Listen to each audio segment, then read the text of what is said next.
প্রিয় ছাত্রছাত্রীরা, আজকে আমি তোমাদেরকে এই ভিডিওর মাধ্যমে ক্লাস 9-এর ভৌতবিজ্ঞানের যে সমস্ত প্রশ্নগুলো দেওয়া হয়েছে তৃতীয় পর্যায়গামী মূল্যায়ন অর্থাৎ থার্ড সামেটিভের জন্য স্কুল নম্বর 7, এই 7 নম্বর স্কুল পেজ নম্বর 302, এখানে যে প্রশ্নগুলো আছে গ্রুপ এ, বি এবং সি অর্থাৎ এমসিকিউ টাইপ, এসিকিউ টাইপসের প্রশ্ন, আর 2 নম্বর প্রশ্নগুলো যে প্রশ্নগুলো আছে এই 3টে গ্রুপ মিলে। তো এখানে সমস্ত প্রশ্নের উত্তর আমরা আলোচনা করবো আজকে এই ভিডিওর মাধ্যমে। এবং এর আগের যে স্কুলগুলো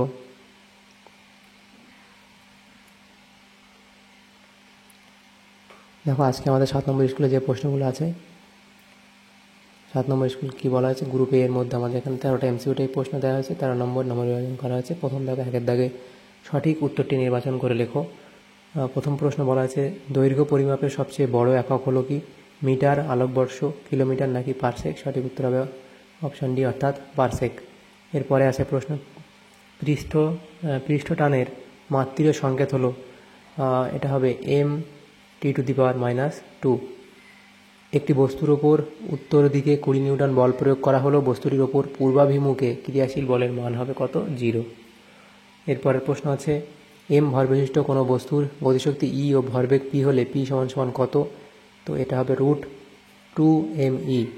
এরপরে আছে SI-তে J এর মান হলো, SI-তে J এর মান হলো 4.2 × 10⁷ জুল ইন্টু ক্যালোরি ইনভার্স। এরপরে প্রশ্ন, শব্দের বেগ v, তরঙ্গ দৈর্ঘ্য ল্যামডা এবং কম্পাঙ্ক এখানে v হলে এদের মধ্যে সম্পর্ক কোনটা হবে? তো এখান থেকে সঠিক উত্তর হবে অপশান সি। এরপরে আছে, কোন ক্ষেত্রে অণুর সংখ্যা সর্বনিম্ন? তো এখানে তোমাদের হবে অপশান সি অর্থাৎ 1 গ্রাম অক্সিজেন। চাপ বাড়ালে তরলে গ্যাসের দ্রাব্যতা কমে, বাড়ে, অপরিবর্তিত থাকে নাকি কোনোটিই নয়? তো এখানে হবে বেড়ে যাবে অর্থাৎ বাড়ে। এরপরে প্রশ্ন 9-এর দাগে বলা হয়েছে, একটি আলমিক দ্রবণের পিএইচ হলো, আলমিক দ্রবণের পিএইচ মান হবে কি? 7 থেকে কম হবে, 7-এর থেকে কম হবে অর্থাৎ এটা হবে 5.1। এরপরে আছে, অ্যাসিড বৃষ্টির জন্য দায়ী গ্যাসটি হলো NO2 অপশান বি। এরপরের প্রশ্ন আছে, পেট্রোলিয়াম পরিশোধনের জন্য ব্যবহৃত পদ্ধতিটি হলো, এটা হবে আংশিক পাতন অপশান বি। এরপরের প্রশ্ন কি বলা আছে, জলকে জীবাণুমুক্ত করতে পদার্থ কোন রশ্মি ব্যবহার করা হয়? সেটা হলো অতিবেগুনি রশ্মি অপশান সি। এরপরে আছে, ক্যাথোড রশ্মির উপাদান কণাটি হলো, সেটা হবে ইলেকট্রন। তাহলে এখানে এমসিকিউ টাইপ যে প্রশ্নগুলো ছিল সেগুলো আলোচনা করে নিলাম 7 নম্বর স্কুলে। এরপরে দেখো, গ্রুপ বি এর মধ্যে যে সমস্ত প্রশ্ন আছে 23টা প্রশ্ন আছে, 1 নম্বর করে নম্বর বিভাজন করা হয়েছে। তো 2-এর দাগে নিম্নলিখিত প্রশ্নগুলি অতি সংক্ষিপ্ত উত্তর দাও, বিকল্প প্রশ্নগুলি লক্ষণীয়। প্রথম প্রশ্ন, লিটারের সংজ্ঞা দাও। লিটারের সংজ্ঞা তোমরা লিখবে, লিটার একটি আয়তন মাপার একক যা সাধারণত তরল পদার্থের পরিমাণ পরিমাপের জন্য ব্যবহৃত হয়। 1 লিটার হলো সেই আয়তন যা 10 সেন্টিমিটার দৈর্ঘ্য, 10 সেন্টিমিটার প্রস্থ ও 10 সেন্টিমিটার উচ্চতা বিশিষ্ট একটি ঘনক ধারণ করতে পারে, ততটাই, অর্থাৎ 1 লিটার = 1000 ঘন সেন্টিমিটার। এবারে তোমরা লিখতে পারো এভাবে। এরপরের প্রশ্ন কি বলা হয়েছে, আলোকবর্ষ মূল একক না লব্ধ একক? আলোকবর্ষ মূল একক না লব্ধ একক? তো এখানে তোমাদের কি হবে, আলোকবর্ষ হলো একটি লব্ধ একক, এটা হবে লব্ধ একক। অথবা এই প্রশ্ন ছিল, অ্যাংস্ট্রম কিসের একক? অ্যাংস্ট্রম হলো খুবই ছোট দৈর্ঘ্য, অর্থাৎ খুব ছোট দৈর্ঘ্য মাপার একক। খুব ছোট দৈর্ঘ্য মাপার একক। এরপরে যে প্রশ্ন আছে দেখো কি বলা হয়েছে, রূপোর আপেক্ষিক ঘনত্ব 10.8 যদি জলের ঘনত্ব 1.0 × 10⁻23 কেজি ইন্টু m⁻³ হয়, তবে রূপোর ঘনত্ব SI-তে কত হবে? তো এই 3-এর দাগের অঙ্কটা আমরা এখানে করি। তো এটা কীভাবে আমরা করব দেখো, আমরা জানি কি আপেক্ষিক ঘনত্ব সমান কি? আপেক্ষিক ঘনত্ব সমান পদার্থের ঘনত্ব বাই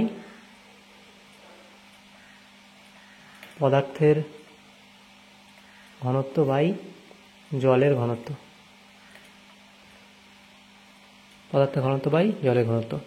তাহলে দেখো, আমাদের এখানে কি বলা আছে, আপেক্ষিক ঘনত্ব দেওয়া আছে রূপোর 10.8 এবং জলের ঘনত্বও দেওয়া আছে। তো তবে উপর এসআইতে, তবে উপর ঘনত্ব এসআইতে কত হবে। তাহলে পদার্থের ঘনত্বটা বার করতে হবে। তাহলে পদার্থের ঘনত্ব সমান সমান কি লিখতে পারি আমরা পরের লাইনে, পদার্থের ঘনত্ব সমান সমান এইটা আপেক্ষিক গুরুত্ব, আপেক্ষিক ঘনত্ব ইন্টু জলের ঘনত্ব হবে। আপেক্ষিক ঘনত্ব এবং জলের ঘনত্ব গুণ করতে হবে। আপেক্ষিক ঘনত্ব ইন্টু জলের ঘনত্ব। তাহলে আপেক্ষিক ঘনত্ব কত দেওয়া আছে, 10.8 দেওয়া আছে, 10.8 ইন্টু জলের ঘনত্ব কত 1.0 ইন্টু 10⁻³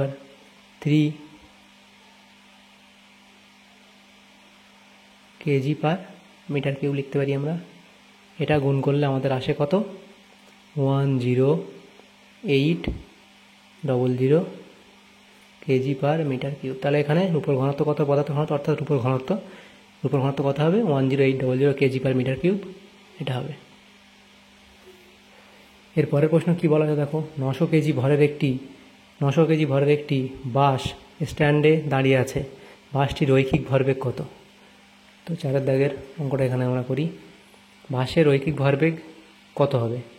আমরা জানি কি, যখন কোনো বস্তু স্থির অবস্থা থাকে তখন তার বেগ কী হয়, শূন্য হয়, অর্থাৎ বাস স্ট্যান্ডে দাঁড়িয়ে আছে, অর্থাৎ তার বেগ, বাসের বেগ ভি, তাহলে কী হবে 0 হবে।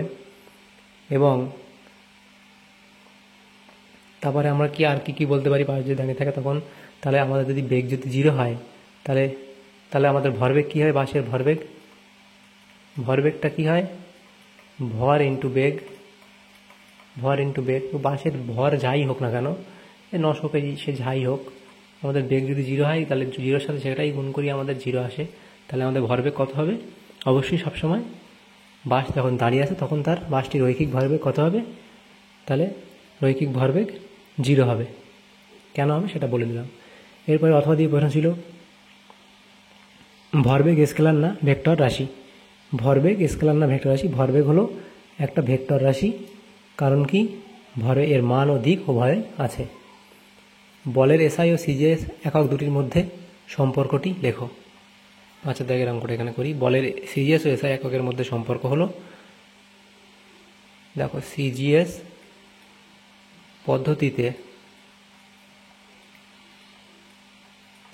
পদ্ধতিতে একক হলো কি ডাইন, আর এসআই পদ্ধতিতে একক হচ্ছে নিউটন। তাহলে সিজিএস এবং এসআই পদ্ধতিতে বলের এককের মধ্যে সম্পর্ক হচ্ছে 1 নিউটন সমান 10⁵ ডাইন। এরপরে প্রশ্ন আছে কি বলা হয়েছে দেখো, যান্ত্রিক শক্তি কোন কোন শক্তির সমষ্টি। যান্ত্রিক শক্তি হলো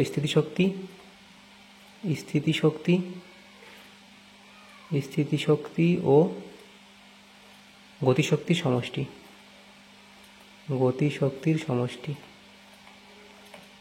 যান্ত্রিক শক্তি হলো স্থিতিশক্তি ও গতিশক্তির সমষ্টি।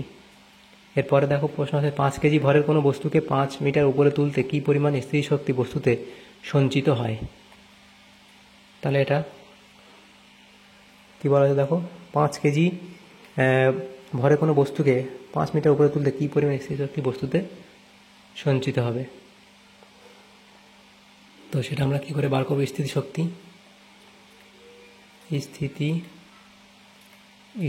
হচ্ছে কি, ভর ইন্টু মাধ্যাকর্ষণ অর্থাৎ ত্বরণ, জি ইন্টু উচ্চতা। তাহলে ভর কত আছে এখানে 5 কেজি ইন্টু 9.8 হচ্ছে জি এর মান আমরা জানি, মিটার/সেকেন্ড² ইন্টু উচ্চতা 5 মিটার। সেখানে আমরা গুণ করলে কত আসবে আমাদের 245 জুল। এরপরে প্রশ্ন দেখো, এই 8 দাগের প্রশ্ন এখানে বলা আছে, আদর্শ তরলের সান্দ্রতাঙ্কের মান কত। আদর্শ তরলের সান্দ্রতাঙ্কের মান কত হয়, 0 হয়। এরপরে সত্য অথবা মিথ্যা এখানে লিখতে বলা আছে দেখো, প্রবাহীর গতি শান্ত না অশান্ত তা নির্ণয় করে প্রবাহীর সান্দ্রতা। এটি হলো কি মিথ্যা। তাহলে এই প্রশ্নগুলো হলো। এর পরের প্রশ্ন দেখো কী বলা হয়েছে। পরের প্রশ্ন, কার্য ও তাপের মধ্যেকার সম্পর্কটি লেখো। এখানে লেখা আছে, তোমরা এটা লিখে নিও। পরের প্রশ্ন, তাপের সুপরিবাহী একটি তরলের নাম লেখো। তাপের সুপরিবাহী একটি তরলের নাম হলো কি? পারদ।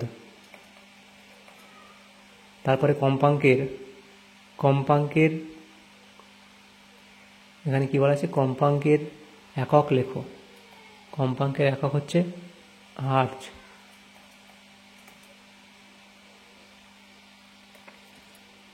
এইচ মাইনাস আয়নে কয়টি প্রোটন ও কয়টি ইলেকট্রন আছে?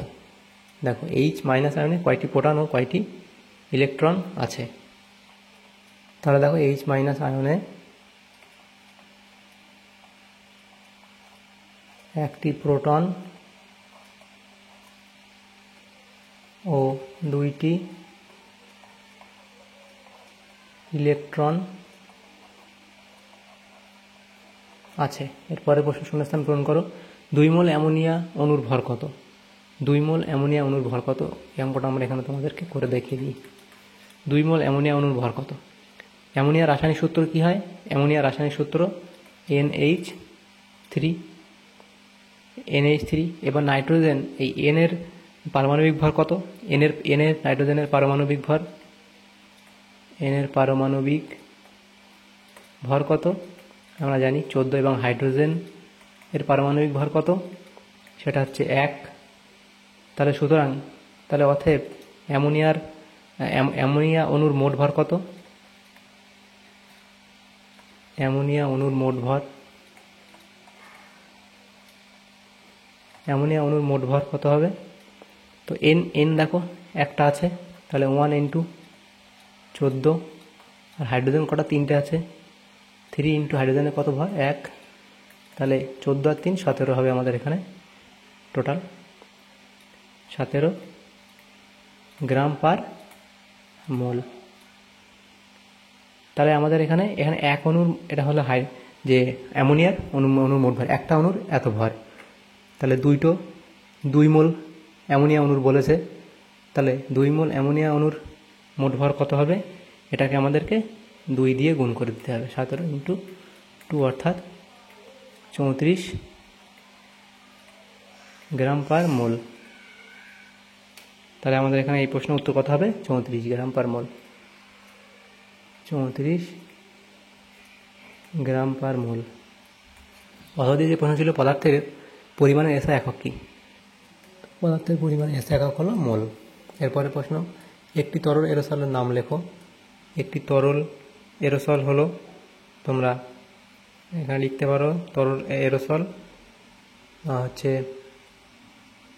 মেঘ। তারপর তোমরা একটা শ্যাম্পু লিখতে পারো।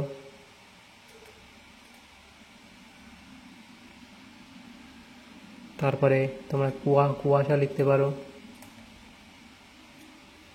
এরপরে কি বলা যায়? জিঙ্ক ধাতুর সঙ্গে তীব্র ক্ষারের বিক্রিয়ায় হাইড্রোজেন প্রস্তুতির বিক্রিয়াটি লেখো। তোমরা এই বিক্রিয়াটা লিখবে, জিঙ্ক তার সাথে 2 অণু NaOH বিক্রিয়া হলে আমাদের কি উৎপন্ন হবে? N2ZnO2 + H2O। এটা হলো বিক্রিয়া। এরপরে প্রশ্ন দেখো, জল ও সরষের তেলের মিশ্রণ থেকে উপাদান দুটিকে কীভাবে পৃথক করবে? সেটি হলো সেপারেটরি ফানেলের সাহায্যে। সেপারেটরি ফানেলের সাহায্যে। তাহলে এই প্রশ্নগুলো হলো। এর পরের যে প্রশ্নগুলো আছে আমরা দেখে নেব। দেখো, এই প্রশ্নে কী বলা আছে এখানে, এমন একটি মৌলের নাম লেখো যার পারমাণবিক সংখ্যা ভর সংখ্যা সমান। আর পারমাণবিক সংখ্যা ভর সংখ্যা সমান, সেটা হলো সাধারণ হাইড্রোজেন।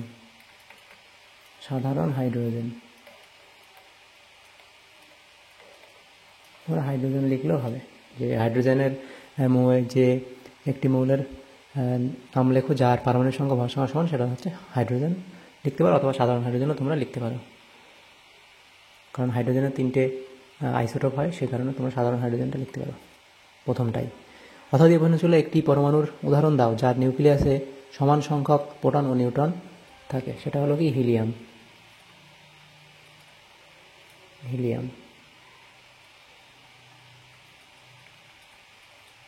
তোমরা সেখানে সালফারও লিখতে পারো। পরের প্রশ্ন কী বলা আছে, 22 গ্রাম CO2-তে অণুর সংখ্যা কত? 22 গ্রাম CO2-তে অণুর সংখ্যা কত? এই অঙ্কটা আমরা এখানে করি।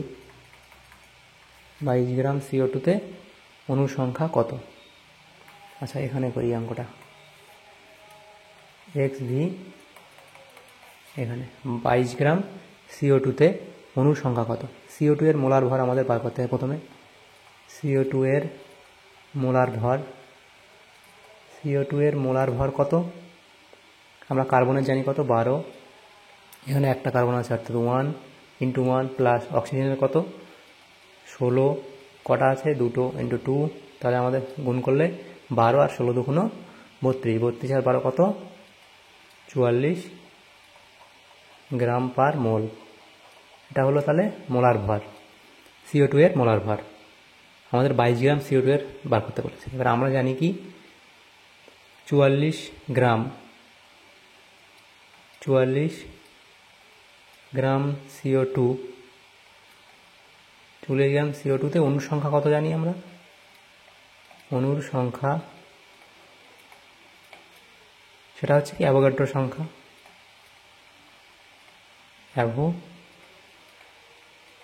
অ্যাভোগাড্রো সংখ্যা। তো অ্যাভোগাড্রো সংখ্যা কত হবে, 6.022 × 10⁻23 সংখ্যক। তাহলে 44 গ্রামে এত। তাহলে এবার আমাদের কত বার করতে হবে, বলা আছে কত, 22 গ্রাম। তাহলে এর অর্ধেক করে দেবো আমরা। তাহলে এটাকে 2 দিয়ে ভাগ করে দেবো, 2 দিয়ে, তাহলে 22 গ্রাম CO2-তে অণুর সংখ্যা সমান কত, এটাকে 2 দিয়ে ভাগ করলে আমাদের আসে কত, 3.011 × 10⁻23 সংখ্যক। এইভাবে করতে পারো, বা 40 গ্রামে এত, 1 গ্রামে কত, 22 গ্রামে কত, তোমরা সেভাবে যে ঐকিক নিয়ম করে নিতে পারো। তো আমি এখানে 40 গ্রাম এত বলে আমি এর অর্ধেক, এটা যেহেতু এটা অর্ধেক, তাহলে এটাকে আমরা অর্ধেক করে দিলাম। বা তোমরা ঐকিক নিয়মে বার করতেও পারো, এই সেমই উত্তর আসবে। এরপরে দেখো, একটি অজলীয় দ্রাবকের নাম লেখো। একটি অজলীয় দ্রাবকের নাম লেখো। অ্যাসিটোন,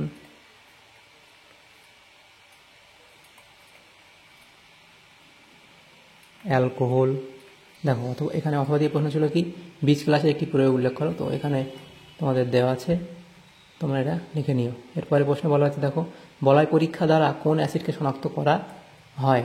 বলয় পরীক্ষা দ্বারা কোন অ্যাসিডকে শনাক্ত করা হয়? তো তোমরা এখানে লিখবে, বলয় পরীক্ষা দ্বারা নাইট্রিক অ্যাসিডকে শনাক্ত করা হয়। বলয় পরীক্ষা দ্বারা নাইট্রিক অ্যাসিডকে শনাক্ত করা হয়। এরপরের যে প্রশ্ন আছে, দেখো কি বলা আছে, শমিত লবণের একটি উদাহরণ দাও। শমিত লবণের একটি উদাহরণ হলো কি, এটা হলো NaCl। এরপরের প্রশ্ন কি বলা আছে, দেখো, নিশাদল ও বালির মিশ্রণ থেকে উপাদান দুটিকে কোন পদ্ধতিতে পৃথক করা হয়? তো এটা হবে কি, ঊর্ধ্বপাতন পদ্ধতিতে। ঊর্ধ্বপাতন পদ্ধতিতে এদেরকে পৃথক করা হয়। পরে আছে প্রশ্ন, জলে অস্থায়ী ক্ষারতা সৃষ্টিকারী একটি ক্যালসিয়াম ঘটিত লবণের নাম লেখো। জলে অস্থায়ী ক্ষারতা সৃষ্টিকারী একটি ক্যালসিয়াম লবণের নাম হলো কি, calcium hydrogen carbonate. Calcium hydrogen carbonate. Calcium hydrogen carbonate. Calcium hydrogen carbonate. এর সংকেত তোমরা এখানে লিখে দেবে, আচ্ছা, সংকেত এখানে লিখবে CaHCO3(2). এরপরে আছে অথবা দিয়ে প্রশ্ন, একটি সালফেট লবণের নাম লেখো যা স্থায়ী ক্ষারতা সৃষ্টি করে। Calcium sulphate. ক্যালসিয়াম সালফেট বা ম্যাগনেসিয়াম সালফেট। ক্যালসিয়াম সালফেটের সংকেত তোমরা লিখবে এখানে লিখবে CaSO4, আর ম্যাগনেসিয়াম সালফেট লিখতে পারো, যে কোনো একটা লিখলেই হবে। পরের প্রশ্ন আছে, জলে আর্সেনিক দূষণের ফলে কোন রোগ সৃষ্টি হয়? জলে আর্সেনিক দূষণের ফলে কোন রোগ সৃষ্টি হয়? Black foot disease. Black foot disease, এটা তোমরা লিখে দেবে। তাহলে এখানে যে প্রশ্নগুলো ছিল এগুলো আমরা করে নিলাম। এরপরে দেখো, গ্রুপ সিতে যে সমস্ত প্রশ্নগুলো আছে, প্রত্যেকটা প্রশ্ন মান 2, এখানে যে প্রশ্নগুলো আছে সেগুলো আমরা আলোচনা করবো এবার। তো এখানে দেখো একের দাগে প্রশ্ন বলা আছে মাত্রীয় সংকেত লেখো ভরবেগ, চাপ, শক্তি ও কোণ। ভরবেগের মাত্রীয় সংকেত হচ্ছে ml T to the power -1, চাপের হচ্ছে ml to the power -1 T to the power -2, শক্তির হচ্ছে ml square T to the power -2 এবং কোণ হচ্ছে কি কোণ একটি মাত্রাহীন রাশি। এরপর অথবা দিয়ে প্রশ্ন ছিল এই প্রশ্নের সাথেই একটি কল থেকে সমহারে জল পড়বে, মাপনী চোঙ জল ধরে ধরে দেখা গেল 20 সেকেন্ডে 100 মিলিলিটার জল জমা হয়েছে, কল থেকে জল পড়ার হার কত? তাহলে 20 সেকেন্ডে জমা হওয়া জলের পরিমাণ 100 ml, সুতরাং 1 সেকেন্ডে কত হবে? এই যে 100 mlকে 20 দিয়ে ভাগ করলে যেটা হবে সেটা হচ্ছে 1 সেকেন্ড হবে, আর 1 সেকেন্ডে সেটা হয় সেটাই আমাদের হচ্ছে কি জল পড়ার হার, অর্থাৎ কল থেকে জল পড়ার হার হলো 5 মিলিলিটার পার সেকেন্ড বা 5 মিলিলিটার প্রতি সেকেন্ড। অঙ্কটা করে নেবে। এরপর দ্বিতীয় প্রশ্ন ছিল কি 50 কেজি ভরের একটি বল 10 সেকেন্ড সময়ব্যাপী 25 কেজি ভরের বস্তুর উপর ক্রিয়া করলে বস্তুটির বেগ কত হবে, যেখানে জি এর মান 9.8 মিটার পার সেকেন্ড স্কোয়ার। তো এখানে আমরা অঙ্কটা ব্যবহার করে ধরা যাক 50 কেজি ভরের বলটি 25 কেজি ভরের বস্তুটির উপর একটি নির্দিষ্ট বল এফ প্রয়োগ করছে, সেখানে নিউটনের সূত্র অনুযায়ী F equals to M A, সেখানে আমরা ভ্যালুগুলো বসালে আমরা ত্বরণ জানি এটা, সেখান থেকে আমাদের 245 নিউটন আসবে। তাহলে এখন এই বল এফ 245 নিউটন 10 সেকেন্ড ধরে প্রয়োগ করা হয়, তাহলে আমরা বেগ ভি নির্ণয় করতে পারি। সেখান থেকে আমরা এই যে V equals to U plus at এখানে বসাবো, আমাদের ভ্যালুগুলো বসালে দেখো আমাদের যে উত্তর আসবে কত 98 মিটার পার সেকেন্ড, অর্থাৎ 10 সেকেন্ড সময়ব্যাপী 25 কেজি ভরের একটি ভরের বস্তুটির বেগ হবে 98 মিটার পার সেকেন্ড। অথবা এই প্রশ্ন আছে কী বলা আছে দেখো বেগ সময় লেখচিত্র ব্যবহার করে প্রদত্ত গতীয় সমীকরণটি প্রমাণ করো, V equals to U plus at প্রচলিত আচ্ছা চিহ্নগুলি প্রচলিত অর্থবহ। যেখানে বেগ সময় লেখচিত্র ব্যবহার করে V equals to U plus at প্রমাণ। তো আমি এখানে লেখচিত্র তোমাদের সামনে এখানে অঙ্কন করে দিচ্ছি দেখো। তো যদি এটা আমাদের টি হয়, অর্থাৎ এদিকে সময় এবং এদিকে যদি আমাদের বেগ হয় ভি, তো এখানে দেখো আমাদের যদি যে লেখচিত্র এখানে হবে এখানে আমাদের বেগ কত 0। তো আমাদের কি হয়, আমাদের এখানে ধরি যে কোনো বস্তু প্রাথমিক বেগ ইউ এবং ত্বরণ এ। তো প্রাথমিক বেগ ইউ আমরা ধরে নেবো, ধরো ইউ যদি প্রাথমিক একটা বেগ মিনিমাম তো একটা 0 তো নয়, ইউ মানে কিছু তো একটা আছে বেগ, তাহলে ধরো আমরা এরকম জায়গায় ধরে নিলাম যে এই জায়গাটায় ওদের বেগ হচ্ছে ইউ, এবং অন্তিম বেগ কত এই যে ভি ধরে নিলাম, আর এরকম জায়গায় আমাদের অন্তিম বেগটা হলো ভি। তাহলে আমাদের যে লেখচিত্রটা হয় এভাবে দেখো, আর আমাদের সময় ধরে নিলাম এই জায়গাটায় টি। তাহলে এই হবে আমাদের লেখচিত্র। এই জায়গাটাকে আমরা কি বলবো ভি মাইনাস ইউ। তো এই লেখচিত্র থেকে দেখো টি সময় পরে বেগ ভি, এই যে টি সময় পরে বেগ এখানে ভি হয়ে গেছে, প্রথমে ছিল ইউ, টি সময় যাওয়ার পরে বেগও বেড়েছে এই ভি হয়েছে। এই লেখচিত্র থেকে এটা পাওয়া যাবে। তো সেখানে দেখো কি বলা হয়েছে, এখানে লেখচিত্রের সময় অক্ষের সাথে সরলরেখাটি যে কোনো উৎপন্ন করে তাকে তার ট্যানজেন্ট হলো এ হচ্ছে ত্বরণ, আবার লেখচিত্র ওয়াই অক্ষে ছেদ বিন্দুতে বেগের মান ইউ, এখানে হচ্ছে ইউ। টি সময় পরে বেগ ভি হল লেখচিত্র থেকে পাওয়া যায় V equals to U plus at. তো এটা আমরা কী করে পাবো দেখো, আমাদের যে এ যে আমরা এটা পাবো এ এর মান কী করে পাবো, যে ভেলোসিটি এবং টাইম গ্রাফের থেকে যে স্লোপটা পাবো সেটা হচ্ছে এ ট্যানজেন্ট। তো সেটার মান আমরা কি জানি V minus U by T minus 0। সেখান থেকে আমাদের এইখানে যদি এ টি পরের লাইন আমরা লিখতে পারি কি এ টি ইকুয়ালস টু, পরের লাইন আমরা লিখতে পারি এ 0 মাইনাস 0 করলে তো টি থাকবে, a t equals to v minus u, এবং পরের লাইন আমরা লিখব কি যে ভি ইকুয়ালস টু এই ভি ইকুয়ালস টু ইউটাকে এদিকে নিয়ে আসবো, তাহলে প্লাস হয়ে যাবে ইউ প্লাস এটি। তো এটাই হচ্ছে এভাবে বেগ সময় লেখচিত্র থেকে এটা আমরা প্রমাণ করতে পারি। আমরা এই ট্যানজেন্ট এটাকে আমরা ধরে নেবো, এটা যে স্লোপটা কীভাবে বার করতে হয় সেটা হচ্ছে এই সূত্র, সেখানে বসালে আমরা এটা পেয়ে যাব। এরপরে দেখো কি বলা হয়েছে, তো এখানে টিটাও কিন্তু এভাবে তোমরা ধরে নেবে যে এটা ভি মাইনাস ইউ, আর এটাও কিন্তু এই যে 0 থেকে টি অবধি মানে টি থেকে -0 করে দিতে হবে, সেটাই আমরা বার করছি। এরপরে দেখো 3 দাগের যে প্রশ্ন ছিল সেখানে কি বলা হয়েছে দেখো, 3 দাগের প্রশ্নতে শর্তসহ ক্যালোরিমিতির মূলনীতিটি লেখো। ক্যালোরিমিতির মূলনীতি তোমরা লিখবে, এখানে শর্ত হলো কি সেটা লিখবে এবং তামার আপেক্ষিক তাপ 0.09 বলতে কী বোঝো? তামার আপেক্ষিক তাপ 0.09 বলতে কী বোঝায়? এর অর্থ হলো 1 গ্রাম তামাকে 1 ডিগ্রি সেলসিয়াস তাপমাত্রা বৃদ্ধি করতে 0.09 ক্যালোরি তাপ প্রয়োজন হয়, অর্থাৎ তামা অন্যান্য পদার্থের তুলনায় তুলনামূলকভাবে কম তাপ শোষণ করে নিজের তাপমাত্রা বৃদ্ধি করে। এটা না লিখলেও চলো, তোমরা এই অবধি লিখবে, যে এই অবধি লিখলেও হবে। তাহলে এটা হয়ে গেল।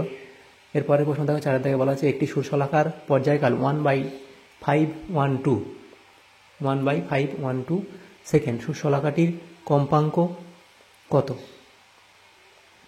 তাহলে পর্যায়কালটি কোনো দোলনকারী বস্তু একবার সম্পূর্ণ দোলন করতে যে সময় তাকে পর্যায়কাল বলে, এবং কম্পাঙ্ক কাকে বলে? 1 সেকেন্ডে কোনো দোলনকারী বস্তু কতবার দোলন করে তাকে কম্পাঙ্ক বলে। এবং কি এটা কি বলা আছে? সম্পর্ক কম্পাঙ্ক এবং পর্যায়কালের মধ্যে সম্পর্ক কি? কম্পাঙ্ক এবং পর্যায়কাল পরস্পরের ব্যস্তানুপাতিক, অর্থাৎ কম্পাঙ্ক এবং কম্পাঙ্ক এবং পর্যায়কাল পরস্পরের ব্যস্তানুপাতিক, অর্থাৎ F=1/T পরস্পরের ব্যস্তানুপাতিক। তাহলে পর্যায়কাল কত? T = কত পাচ্ছি? 1/512। তাহলে কম্পাঙ্ক আমাদের বার করতে হবে। তাহলে কম্পাঙ্ক F = 1/T এর জায়গায় আমরা 1/1 এটা লিখবো, 1/512। পরের লাইন আমরা 1/1 ইন্টু এটা 512টা উপরে চলে যাবে, নিচে 1। তাহলে এটা কত হবে আমাদের?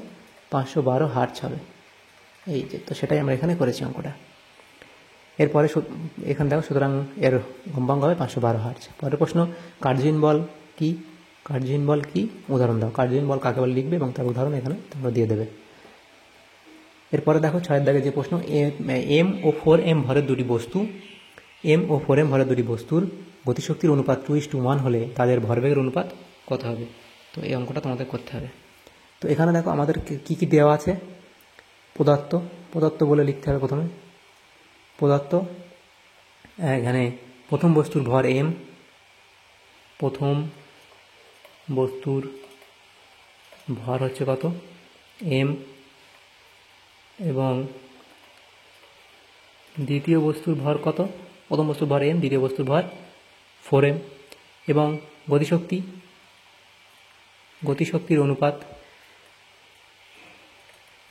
অনুপাত এগুলো দেওয়া আছে। গতিশক্তির অনুপাত 2:1। এবারে আমাদের জানতে চেয়েছে কি? সেটা হচ্ছে কি? ভরবেগের অনুপাত জানতে চেয়েছে। ভরবেগের অনুপাত কত হবে? ভরবেগের অনুপাত এটা আমার জানতে চেয়েছে এটা। তাহলে আমরা সমাধান কি করে করবো? দেখো, এখানে আমরা করবো গতিশক্তি সমান কি আমরা জানি? গতিশক্তি কাইনেটিক এনার্জি সমান কত? 1/2 m/v², এটা আমরা জানি। এবং ভরবেগ কি জানি আমরা? ভরবেগ p সমান কত? m/v। তাহলে যদি আমরা ধরে নিই এখন যে প্রথম বস্তুর বেগ তো আমরা জানি না, তাহলে প্রথম বস্তুর বেগ ধরে নেব। প্রথম বস্তুর বেগ যদি আমরা ধরি v1, এবং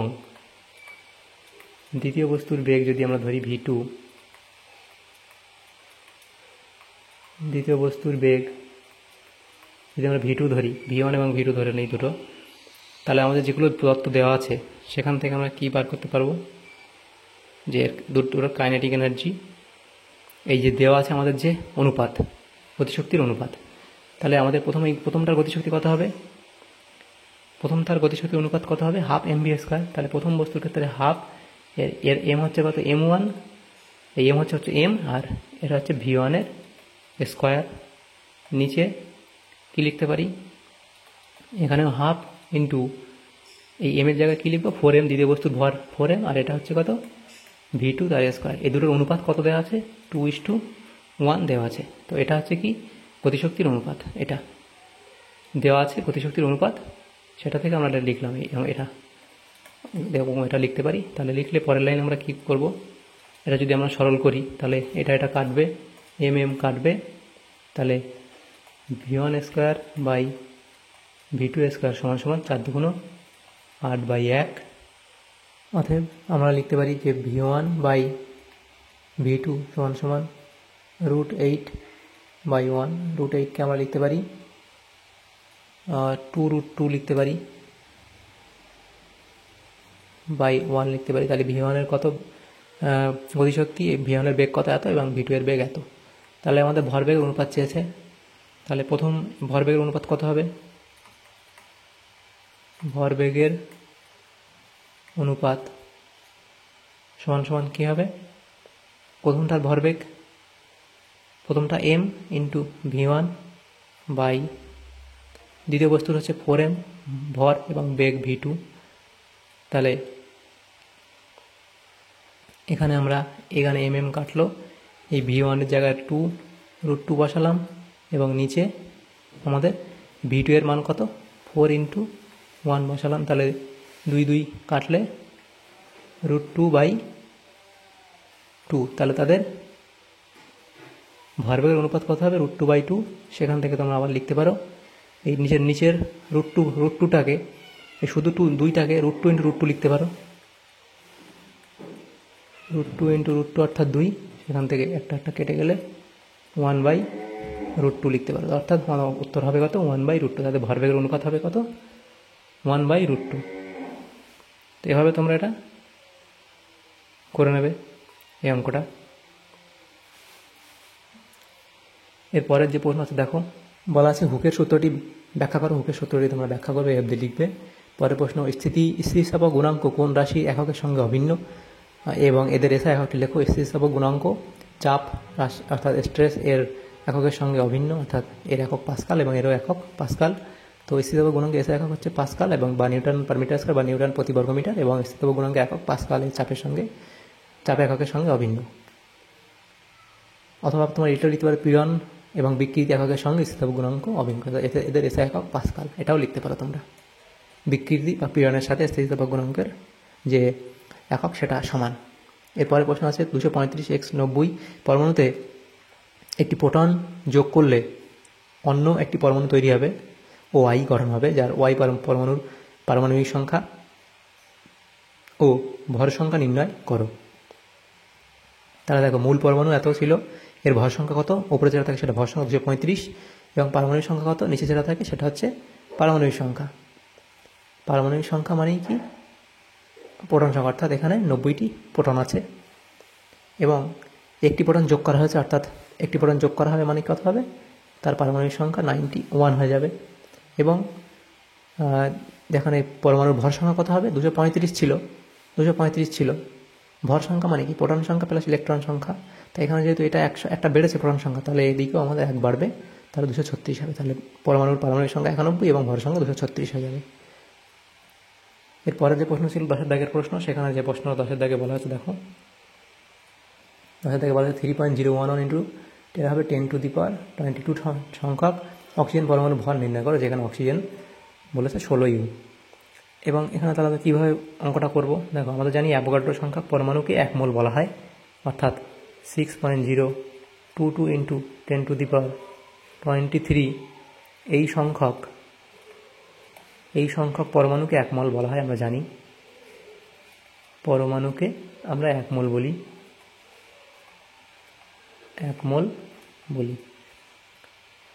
এবং 1 মোল অক্সিজেনের ভর কত, 1 মোল অক্সিজেনের O2 এর ভর হচ্ছে কত, 16 গ্রাম। তাহলে আমরা অঙ্কটা এবার কীভাবে করবো দেখো, আমরা যেহেতু জানি 6.022 × 10⁻23 সংখ্যক অক্সিজেন পরমাণুর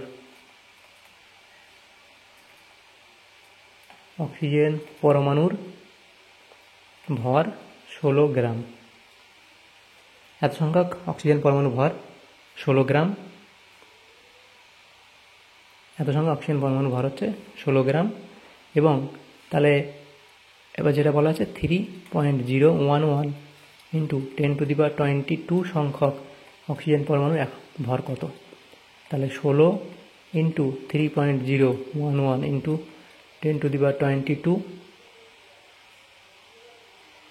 বাই নিচে আমাদের কত হবে 6.022 × 10⁻23। এভাবে করতে হবে। অথবা তোমরা লিখবে এত সংখ্যক অক্সিজেন পরমাণুর ভর 16 গ্রাম, 1 সংখ্যক অক্সিজেন পরমাণুর ভর কত এবং এত সংখ্যক কত, সেভাবে ওই নিয়মে করতে পারো। করলে আমাদের কাটাকুটি করলে আসবে কত, আমাদের এটাকে কাটি, এটা দিয়ে 2 হবে, এই 2কে কাটবো 16 দিয়ে, আর 2 × 16, এদিকে 22টা কাটবো, এদিকে তাহলে 1টা পড়ে থাকবে, তাহলে এখানে 10 পড়ে থাকবে, তাহলে অর্থাৎ 8/10 এখানে 8/10 নিচে পড়ে থাকবে। তাহলে এটা যদি আমরা কাটাকুটি করি তাহলে আমাদের কত আসবে, যেহেতু ওপরে 8, এখানে ওপরে 8 নিচে 10 আছে, সেটা কাটলে 0.8 গ্রাম হবে। এবার যদি আমাদের 10^22 না হয়, 10^23 হয়, তাহলে কিন্তু আমাদের 8 গ্রাম হয়ে যেত। এই অঙ্কটা করে নেবে। এরপরে অঙ্ক আছে দেখো, 9 গ্রাম জলে অণুর সংখ্যা n হলে 44 গ্রাম CO2 এর অণুর সংখ্যা কত।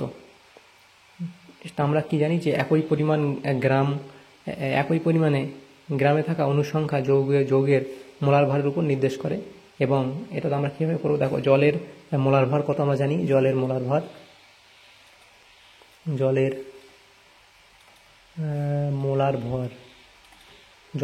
ভর সমান 18 গ্রাম পার মোল। কারণ দেখো H2O, এইচের হচ্ছে 1, দুটো এইচ আছে, অক্সিজেনে কত 16, তাহলে 16 আর 2 18, সেটাই আমরা এখানে করলাম 18 গ্রাম পার মোল। তাহলে CO2 এর মোলার ভর কত জানি, CO2 এর মোলার ভর সেমভাবে বার করবো। CO2 এর মোলার ভর হবে 44 গ্রাম পার মোল। কার্বনের হচ্ছে 12, অক্সিজেনের 16, 32 আর 12 44। তো এটা হবে। এবং যেহেতু এখানে আমাদের বলা আছে, দেখো যেহেতু এখানে কি বলা আছে, 9 গ্রাম জলে অণুর সংখ্যা কত, যেহেতু এখানে 9 গ্রাম জলে অণুর সংখ্যা বলা আছে n, তাহলে 18 গ্রাম জলে অণুর সংখ্যা কত হবে। 18 গ্রাম জলে অণুর সংখ্যা ডবল হয়ে যাবে। 9 গ্রাম জলে যদি n হয়, 18 গ্রাম জলে তার ডবল হবে, 2n হয়ে যাবে। তাহলে অতএব 18 গ্রাম জল ও 44 গ্রাম CO2 গ্রাম CA2 সমান সংখ্যক মোল থাকবে।